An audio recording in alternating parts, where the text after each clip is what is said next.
What's going on, guys? This is Codex here, back again with another video. And in today's video, I'm going to be doing a review of Streets of Rage 4, also known as Bare Knuckle 4 in Japan. Streets of Rage 4 is a beat-em-up game that was released on April 30th on all platforms, and Streets of Rage 3 was released in 1994. And yeah, from 1994 to 2020, that's a very huge gap, 26 years to be exact. And yeah, Streets of Rage 4 does take a lot of inspiration to its old predecessors, and it does bring in new things in the Streets of Rage action beat-em-up brawler formula. Starting from the continued storyline, very good retro soundtracks, vastly improved level design and level visuals, modernized fighting mechanics and better hit registration, and there's the DLC, of which we're going to talk about that a little bit later, but we're just going to dip our toes into it, but we won't go in depth on the DLC. The storyline of Streets of Rage 4 takes place in the city of Oakwood. It's the same city that Mr. X tried to invade in Streets of Rage 2, and it's the same city that was being overrun by robots in Streets of Rage 3. And this time is still continued by our main characters, of which they're former detectives, known as Axel Stone, Blaze Fielding, joined with Cherry Hunter, or Sherry Hunter if I may say, alongside with Floyd, and yet again, for the fourth time, they have to save the city of Oakwood for the fourth time. Just let that sink in a bit. So I didn't prepare much for the story aspect of Streets of Rage 4. That's mainly because it's just a beat 'em up brawler game. Story doesn't matter as much as the fighting mechanics. That's where the game shines the most in my opinion. And if you're somebody who's gonna play this game for the story aspect of it, you're gonna be very disappointed because story in this game, it's just lackluster and you shouldn't expect a lot of dialogue. If you're expecting a really flushed out story of a really good beat 'em up game, I wouldn't recommend Streets of Rage 4, but I would recommend Yakuza, the Yakuza franchise. That's only when you want a really good story to follow and also beat up people while you're doing that. Streets of Rage 4 was developed by God Crush Games and Lizard Cube. Since then, they didn't bother much to change up the formula of the Streets of Rage story. And the only thing they did to change up the Streets of Rage story was just replace the X with a Y and multiply that by 2.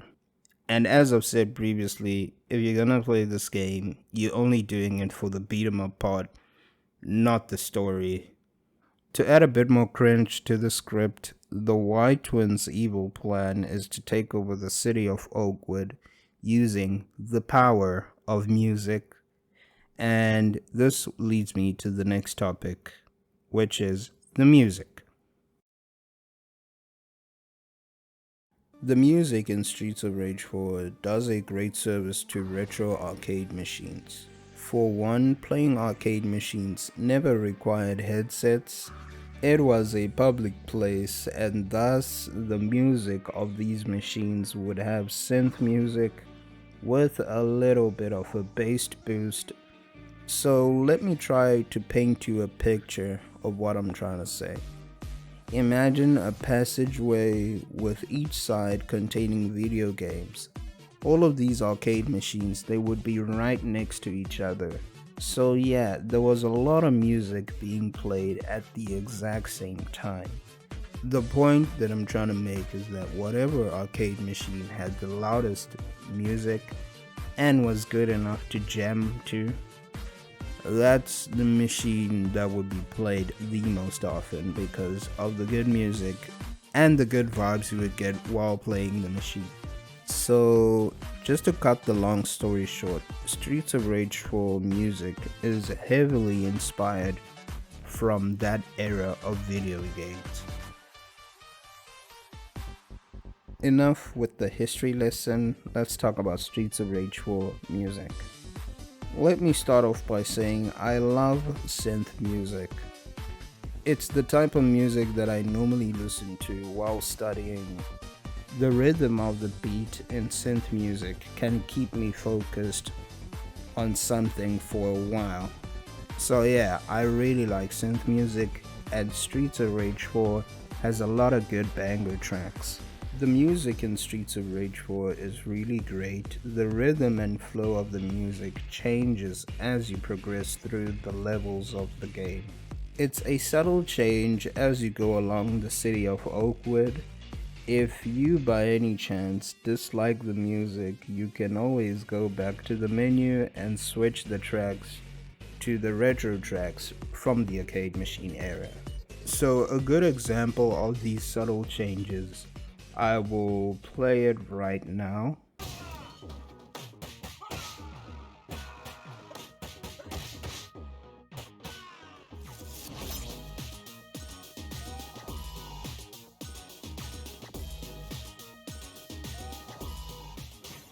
And there's also other inspiring tracks like Rise Up, which you will listen to in stage 9 as you make your way out of the locker rooms straight into the elevator, and as you go up the elevator, the music of that game dramatically increases the hype and tension of the current situation the player is facing. And another subtle music change is when you get to the Chinatown stage, you'll hear Chinese themed or Chinese inspired themed music. It adds a lot more good vibes to the levels of the game. So long story short, my favorite track out of all the Streets of Rage 4 music, it is the Y Tower Stage 9 music, which is named Rise Up. I would highly recommend you guys to listen to that track at least even once, or watch a couple of montage videos while you listen to that track, because it's really good in my opinion. Yeah, and it also motivates me while I'm studying, okay?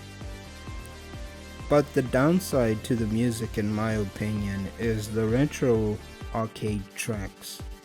The thing that I would have loved the most is the developers remastering those old Streets of Rage 4 tracks. I think that would have been way better than putting in the actual tracks, because I would love to hear the modernized versions of those tracks. The fighting mechanics and the hitboxes of the game are super responsive. These are new additions in the fighting mechanics of the Streets of Rage formula.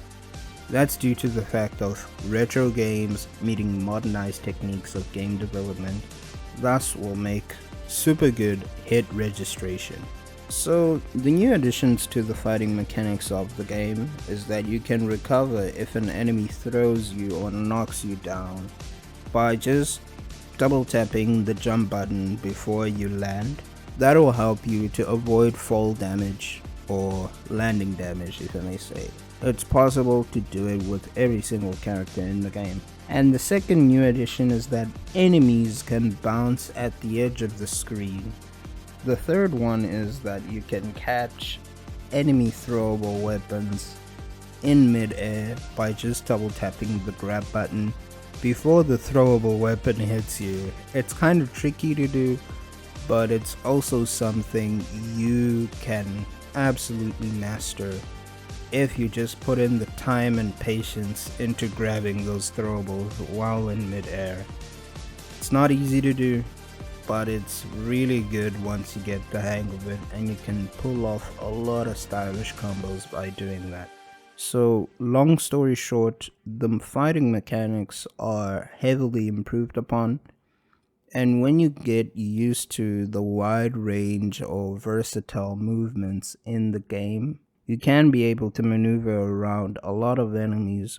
Sadly, I refuse to tell you every new thing that has been added in Streets of Rage 4. That's mainly because I believe that I'll be robbing you from your true experience when playing the game, because some of these new editions of the game are really fun to discover while you're in the midst of playing a level, while you're playing co-op with your friend. This is a game that has been heavily improved upon.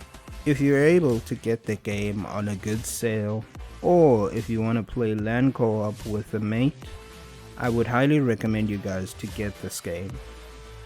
But if you're somebody that has been playing the OG Streets of Rage and you still want to play it, it's available on Steam using the Sega Mega Drive. It's purchasable as downloadable content. But yeah, the game does have online co-op, and also it does have local co-op. Sadly, queuing in for games online is dead by now, and it's not a problem for me because I'm somebody that plays alone.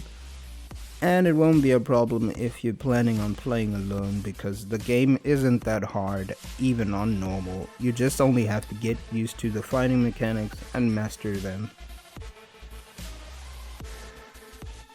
So I did say we're gonna dip our toes into the Mr. X Nightmares DLC. I don't have much to say about the Mr. X's Nightmare DLC besides that if you're somebody that has been playing the game since 2020 and the year is 2022 and you just want to jump back into the game, I would highly suggest you to check out Mr. X's Nightmare DLC, because I think of that DLC as more like New Game Plus, because it comes out with Estelle, Shiva, and Max Thunder as playable characters, and you get access to the survival mode of the game. And to also sweeten the deal, the Mr. X's Nightmare DLC comes out with a lot of new skills for all of the playable characters besides the retro Streets of Rage characters.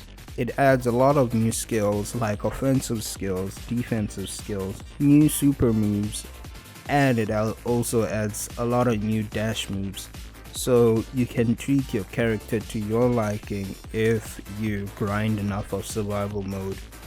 So yeah, that's my thoughts on the Mr. X's Nightmare DLC.